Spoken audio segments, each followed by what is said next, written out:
At 20, she was given, still untouched, to a rich baron no one dared approach. What happened shocked all. Black Ridge, Colorado Territory, late autumn, 1889. The sun sank low behind the jagged peaks of the Sweetwater Mountains, painting the sky in bruised gold and rose. Dust rose from the churned earth of the dusty main street, twisting in the wind and mingling with the smell of sweat and stale whiskey. A few wagons creaked, horses stamped, and the murmured hush of townsfolk drifted in the air, like restless ghosts. At the far end of the road stood Eleanor Wade, 20 years old, her brown hair limp and dusty, cheeks pale as milk. She hovered behind her uncle, Amos Wade, whose shoulders slumped and eyes red-rimmed from drink. His clothes hung loose, stained, and his boots were caked with mud. Eleanor's hands dropped at her sides, her gaze flicked between the crowd and the man in black standing before them. Amos cleared his throat and raised his voice over the quieting crowd. "She is 20 years old, untouched, pure, more valuable than my debts to you. I want more gold." His words cut through the warm afternoon light, heavy as chains. A ripple passed through the gathered townsfolk. Some lowered their eyes, others swallowed hard. A soft whisper drifted, "Poor girl, she won't survive the winter." The man in the long black coat stood in silhouette beneath the dying Sunday Silas Vane, known by many as Baron Stone, watched with his face shadowed beneath a wide-brimmed hat. Only his hand moved, extending a heavy pouch of gold toward Amos. He made no gesture beyond that, no smile, no nod. The pouch glinted in the last light. Amos stepped forward and pushed Eleanor gently. She staggered. There was no plea, no resistance, only a hollow ache in her chest. She felt every eye on her, and she lumped forward as though pulled by some grim rope. The people remained still, too afraid or too ashamed to interrupt. "Go," Amos muttered, voice rough. Eleanor climbed into the wagon behind the seat, her fingers clutching the wood. The wheels groaned as the horses strained forward. The town's simple wooden buildings slipped by in fading gold and shadows. No one followed. No one spoke for her. Tears sprung unchecked in her eyes. The wind whipped them dry before they fell, cutting tracks in her cheeks. The wagon jolted, and she glanced back over her shoulder at the faces in the street. Some bowed their heads. One old woman pressed a hand to her lips and wept. A child stared with uncovered mouth. Silas mounted his horse and turned away, leading his steed backward toward the wagon's front. He let the horses draw them away. The sun dropped below the horizon, and the town's lights flickered on in welcome or resignation. Eleanor could not tell which. She sat silent, trembling. The wind tugged at her cloak. The last sheet of gold evaporated from the sky, leaving bruised twilight in its wake. The wagon rolled out of town under muttered prayers and stifled sobs. There was no wedding, no blessing, only that moment. She, traded for gold, handed over as though she were a debt paid, not a human being. And as the wheels creaked on the road into darkness, Eleanor bowed her head and wept, feeling more alone than she ever had. The first chapter of her life, beyond the little town of Redwood Creek, had begun under the weight of sorrow and the edge of shame. The world lightened only faintly as Eleanor and the wagon crested the final rise. Before her stood Black Ridge Manor, a castle of gray stone perched atop the hill. The stones were weathered, streaked with moss and lichen. Vines crawled over crenellations. Windows were dark like empty eye sockets. It looked ancient, abandoned, haunted by its own silence. Silas dismounted, his boots crunching on gravel. He helped Eleanor down. She brushed dust from her skirt with trembling fingers. He led her through a heavy iron gate into a courtyard ringed by columns. The wind whistled through archways. Pigeons fluttered and scattered with startled coos. Inside, the halls were cavernous. She felt swallowed by shadows. The ceilings vaulted high overhead, and tapestries hung, faded and moth-eaten. The floor was stone, cold beneath her slippers. Doors stood ajar, but every room she peeked into was empty. No furniture, no flicker of candle, no warmth. A chandelier cast long, skeletal shadows. the silence pressed around her like long fingers. Silas guided her to a smaller chamber hidden off a corridor. A modest hearth, a narrow bed, a small table. He placed before her a tray, a crust of bread, a bowl of broth, a cup of warm water. He paused, looking down at her. Then he turned and walked away, vanishing into the gloom without a word. She sat on the edge of the bed and stared at the tray. The bread looked hard, the broth lukewarm. Her stomach churned with fear, not hunger. She did not touch a morsel. Her gaze lifted to the door. Had he meant kindness, or was this another form of control? The rumors echoed in her mind. They say he killed his wife. They say he hides corpses in these walls. She heard the wind rattling shuttered windows. Her heart pounded. Behind her, footsteps receded. Then only silence remained. Eleanor pressed her palms to her eyes and fought tears, trying to steady her breathing. Her skin prickled with the need to escape. Night fell hard, darkness pressing at the window panes. The manor creaked and groaned with every breath of wind. She lay in the bed, but sleep offered no comfort. The shadows moved just beyond vision. She thought she heard voices in distant hallways. She thought she saw a figure vanish around a corner. Her pulse hammered in her ears. Finally she rose. She donned her cloak and slipped quietly toward the door. She crept down corridors, her candle stub extinguished, ears stretched. She found the stables at the far wing, open barn doors, horses shifting, the hint of moonlight through slats. Her fingers trembling, she lifted the latch, stepped into the cold air, and found her horse saddled. She drew herself up onto its back, the animal snorting in surprise. She nudged it forward, silent, urgent. But before she truly fled, a figure appeared in the stable doorway. Silas, framed by pale light, tall and still. He did not shout or seize her. His voice was soft but firm. "Want to go? Eat first, then go." He turned and walked away, back toward the manor, shoulders squared. He made no move to block her, no shout to stop her, no order to stay. He merely walked away. Eleanor froze, horse between her legs, her chest convulsed. On the verge of flight, she hesitated. The distance between them felt both small and infinite. Could she run? Or would running bring her to worse danger? She slid from the saddle, startled by her own trembling. With uncertain steps, she led the horse back along shadowed paths to the stable, nodded once, and closed the door behind them.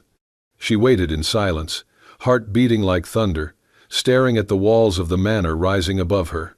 In that moment, for the first time, she wondered if this place was a prison or protection. Maybe it isn't what I feared.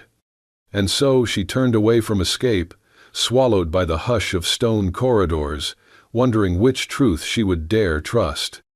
In the days that followed, Eleanor navigated her new life at Blackridge with trembling caution. Silas never once brought up her flight attempt. He moved through halls of stone like a ghost, and yet his presence began to manifest in small, hushed ways. One dawn, Eleanor rose before the Sunday. She crept to the door and found, lying on a simple wooden slab, a loaf of bread still warm, split in two, and a small bowl of porridge. No note. She stared at it, heart thumping, then dared to take a bite. The warmth was unfamiliar on her tongue. Later, when she dressed in a faded gown, she discovered a subtle repair to a seam that had torn from rough use.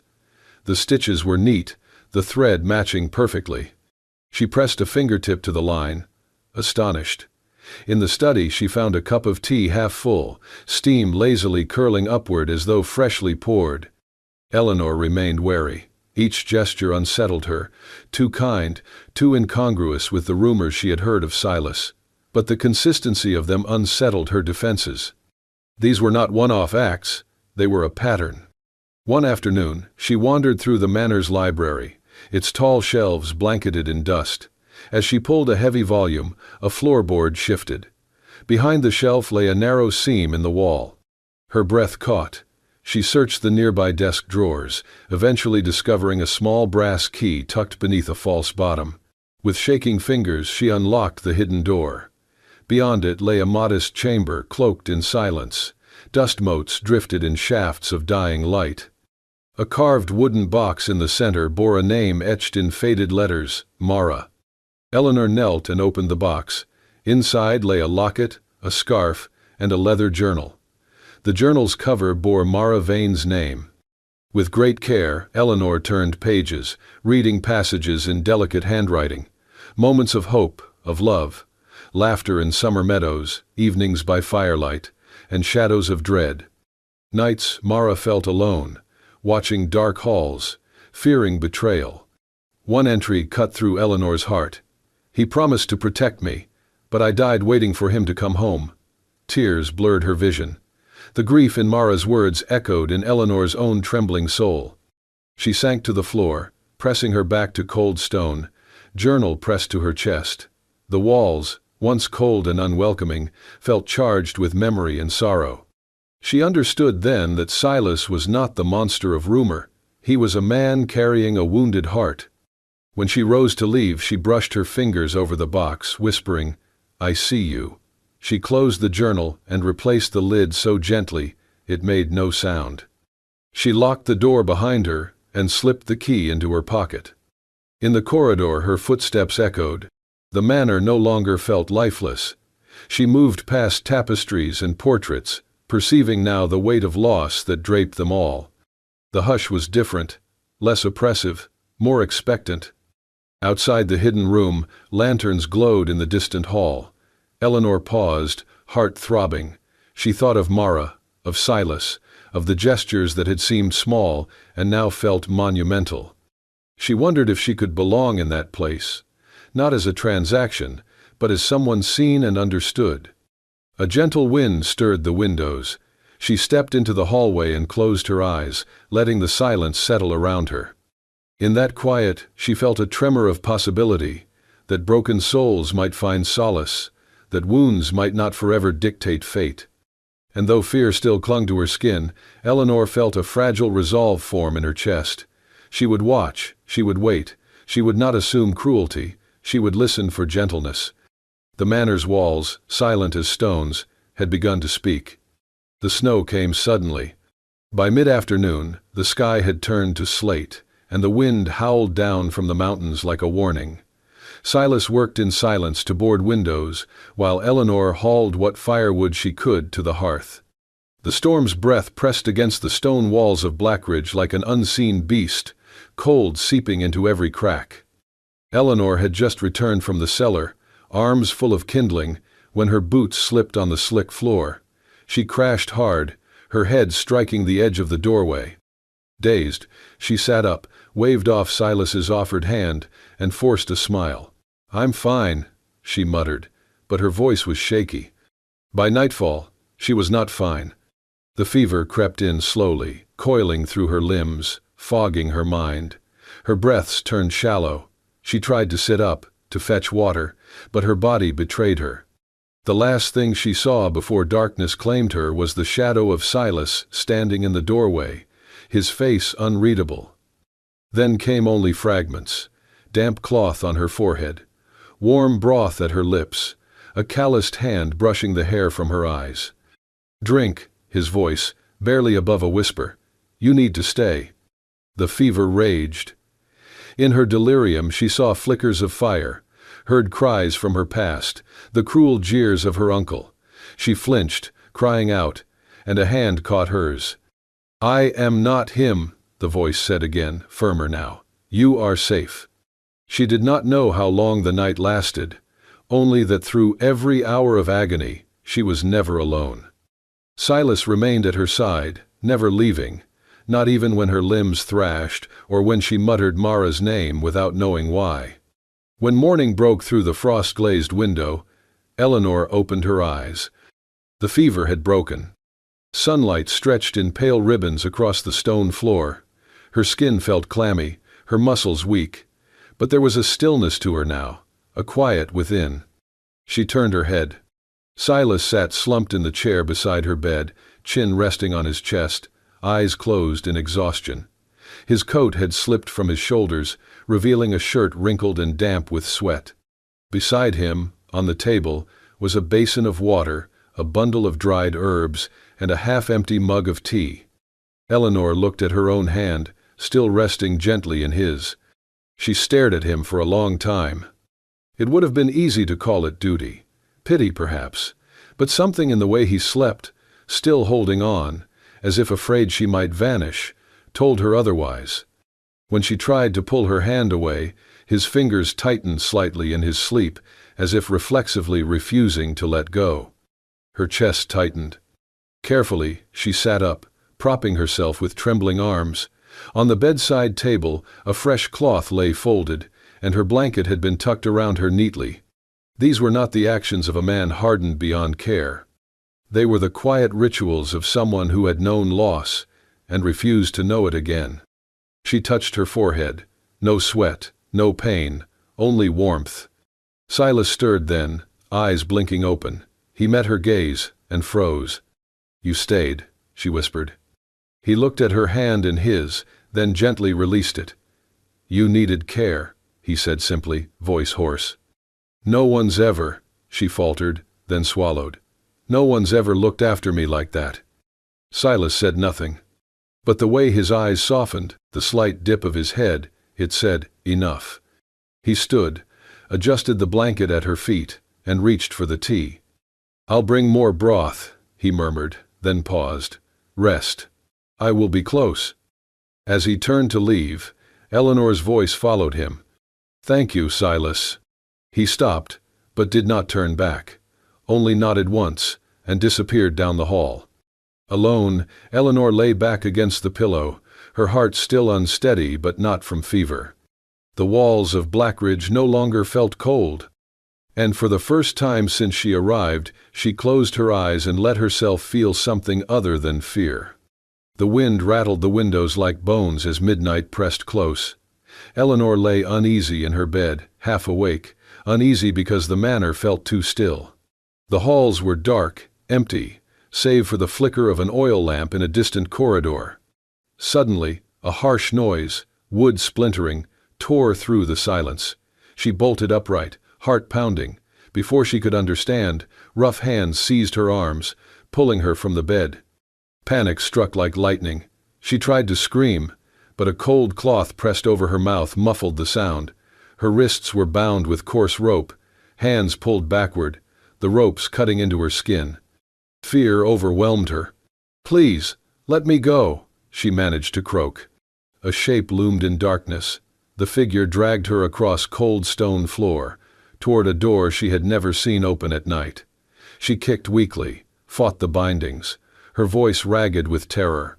She could hear her own breath, loud in the quiet, and distant echoes of footsteps. Then a new sound, a boot, steady, deliberate.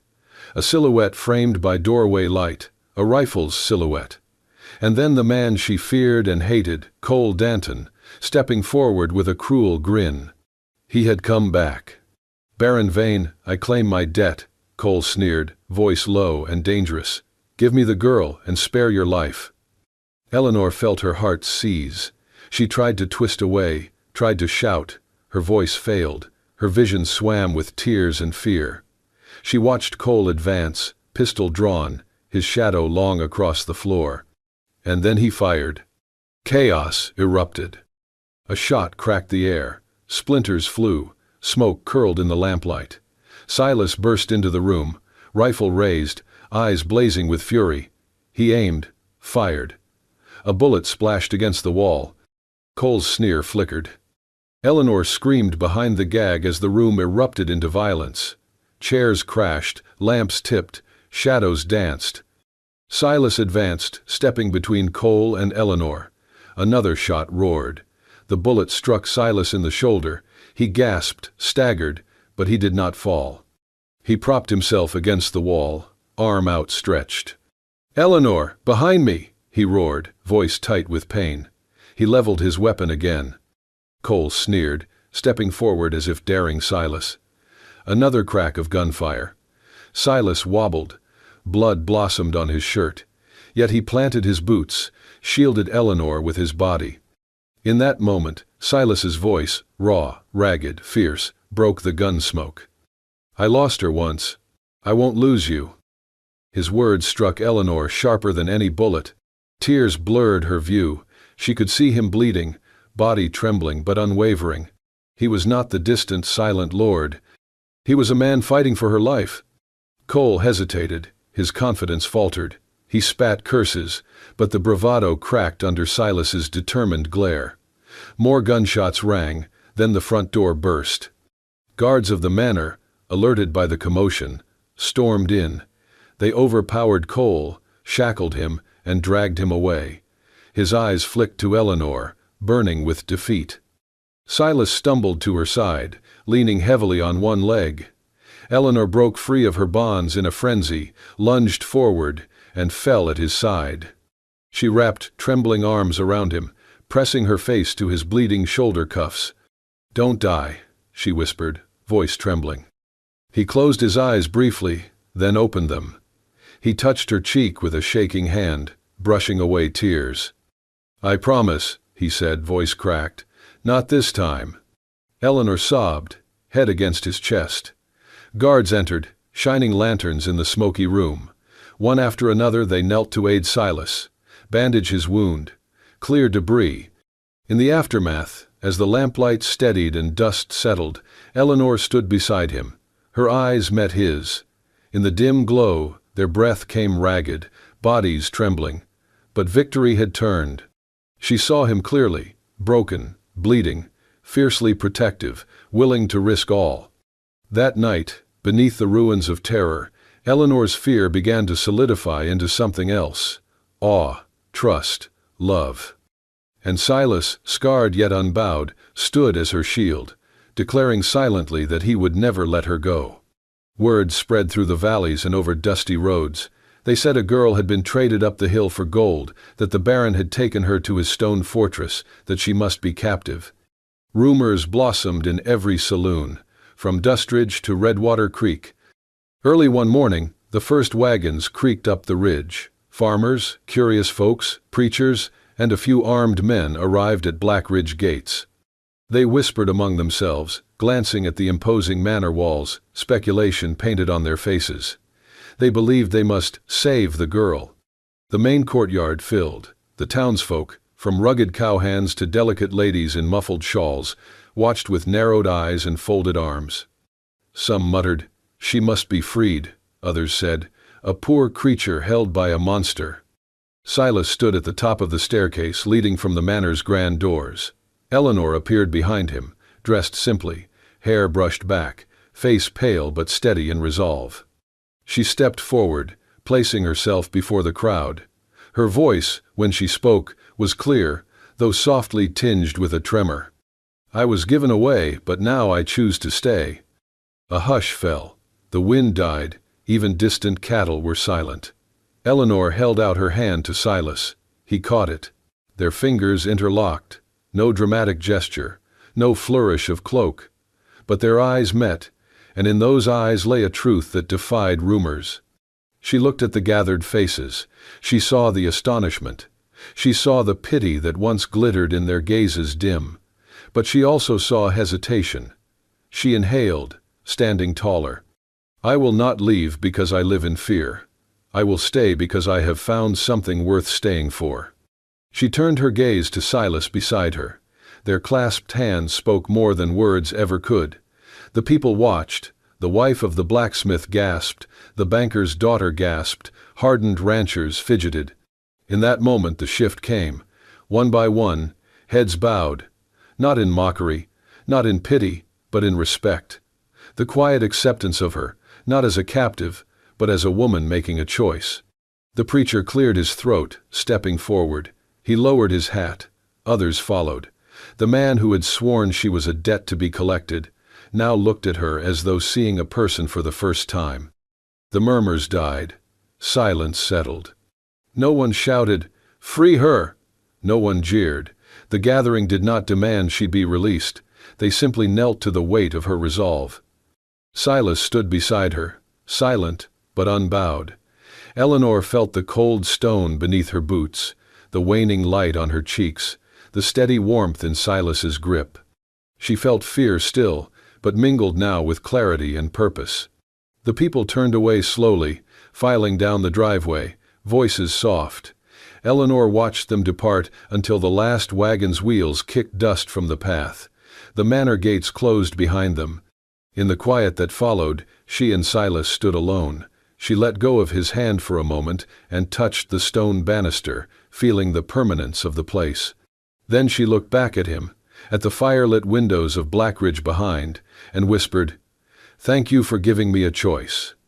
Silas inclined his head, expression unreadable but his eyes gentle. And in that pause between dusk and night, Eleanor Wade was no longer a transaction. She was a woman who had claimed her own life. The manor walls held echoes of judgment no more, only the beginning of something true. The wound was slight, just a bullet grazed through Silas's side, but it left him pale and weak. Eleanor hovered by his bedside, soothing his fever, pressing damp cloths to his forehead and softly coaxing him to sip thin broth. He winced with each shallow breath, but he would not curse or complain. She stayed at his side through every tremor, whispering his name and murmuring prayers she once hid in her heart. When morning broke and Silas sat upright without collapsing, Eleanor insisted he join her outside. The snow had finally melted from the fields, revealing the furrows beneath. The earth lay damp and dark, waiting. She found him at the barn's edge, his hand pressed to his side, leaning against a fence post for support. His face was drawn, the flesh paling. She stepped quietly to him. "Let me help," she said softly, voice trembling with concern. He nodded once, and together they gathered rotting planks from the barn's wall. Slowly, carefully, they pried loose the old wood and hammered in fresh boards. Eleanor handed nails and tools. Each time their hands brushed, a current passed through her, gentle, electric. Silas paused, locked eyes with her briefly, then nodded and continued, steadying a beam with visible effort. They moved on to the garden patch behind the house, where the soil lay cold but hopeful. Eleanor knelt beside him and traced shallow trenches with a stick, showing him where each row should be. He dug where she directed, sweat beading on his brow despite the chill. They planted handfuls of seeds, turnips, carrots, lettuce, lingering close, breathing in earth and light. Through the day, laughter trembled into existence, staccato, cautious, like birds returning after a long winter exile. A child from the nearby village wandered into the yard, curious. Eleanor paused and called her closer. She drew letters in the dirt and taught the child to read her name. Soon, more children gathered, tracing lines in the earth, timid giggles echoing across the fields. The once lonely halls of Blackridge now seemed to resonate with soft voices and fleeting cheer. At dusk, Eleanor stood on the porch with a watering can in her hands, the sky bleeding pink and gold across the hills. Silas came up behind her and gently took the can from her grasp. She turned slowly, heart too full. "Why did you say nothing when you took me?" she asked, voice low and fragile. He leaned against the rail, shoulders sagging with fatigue and pain. Wind lifted tufts of her hair, silence stretched between them. Finally, he spoke, voice quiet but firm. "Because I knew words would make it worse. You needed quiet to breathe." Her breath caught. She studied him in the waning light, the lines etched by pain, the set of his jaw, the way his wounded side rose with each inhale. In his eyes, she saw something more than duty or regret. She saw understanding. He had not taken her for power, not for pity. He had acted on empathy, on the recognition of the silent suffering she carried, the fear she bore, the longing to be seen. For the first time, she reached out without hesitation. Her fingers brushed his, then settled on his hand, warm, firm. He did not pull away. She held his hand and let silence speak between them. He turned his head, met her gaze with a soft intensity. In that moment she saw it all: regret, sorrow, resolve, love. Eleanor swallowed, voice trembling, but she said nothing. Words felt too fragile here. Instead, she allowed the stillness and the closeness to carry meaning. He squeezed her hand gently. Together, side by side, they watched over the small garden plot planted that day. The sprouts would come, the children would learn, the laughter would grow, In that quiet communion, Eleanor felt something shift. This was no longer mere survival. This was a rebirth. She no longer saw herself as traded or broken. She felt chosen, slowly and quietly, in this delicate season of renewal. Summer dawned over Blackridge, spilling warm gold across the hills. The manor's stone walls, once forbidding and cold, now gleamed in sunshine. Ivy climbed in fresh green over the gray, and birds sang in the eaves. Windows glowed with life instead of shadows. Eleanor stepped onto the veranda in the early light, drawing a quiet breath of hope. She and Silas walked hand in hand down the corridor to the locked door they long ago discovered. Today, the door stood open. They unlocked it together. Inside, the room felt peaceful, not oppressive. They had cleaned the dust, laid fresh drapes, and placed the box marked Mara on a pedestal. The locket, the journal, the photograph, all displayed respectfully, like relics of memory rather than secrets to hide. They invited the villagers to come see. Soft voices echoed in the chamber as people filed in. Eleanor stepped forward and addressed them. This was once a room of sorrow. My predecessor's pain sat in these walls. But now we open it, not to mourn alone, but to remember, to heal. She motioned to Mara's journal, now bound in new leather, placed under glass. The photograph, a portrait of a smiling woman in sunlit meadow, stood framed. Silas stood behind Eleanor, gently resting a hand on her waist. There was no shame in the display, just honesty. The villagers looked, some tears shining in eyes. They knew now this was no prison, but a place transformed. The cold fear was gone. In its place, a quiet reverence. As the crowd dispersed under a warm sky, Eleanor retreated to the study. She sat at a rough wooden desk and dipped a pen in ink.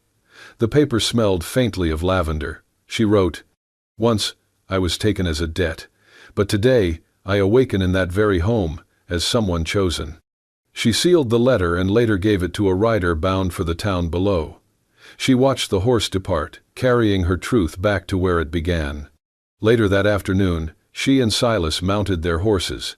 The fields stretched before them, wildflowers dancing in the breeze. They rode quietly side by side, their horses' hooves soft on the sun-warmed grass. They came to the small clearing where a stone marker stood, a gentle tomb for Mara. Around it they planted seeds of wild daisies and chrysanthemums. Eleanor held a handful of petals. Silas pressed a seed into the earth. Together they turned and walked slowly, hand in hand, leaving light footprints on the hill. Silas paused, drawing her close. He whispered, "You are home." Eleanor leaned her head against his shoulder. Below them, the valley lay green and alive. Above them, the sky was wide and open. The wind carried no whispers of dread now.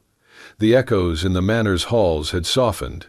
Their past, their present, and their future stood together in one space, vulnerable, alive, healed. They mounted their horses again and rode down the slope, the sun dipping toward the horizon. Eleanor looked once more at Blackridge behind her. No shadows, no cages, no fear. Only home, only hope. And so the hill that once held ghosts now held love, memory, and new life. If this story stirred your heart, the quiet redemption, the love born not from grand gestures, but from silence and healing, then let us know by hitting that hype button.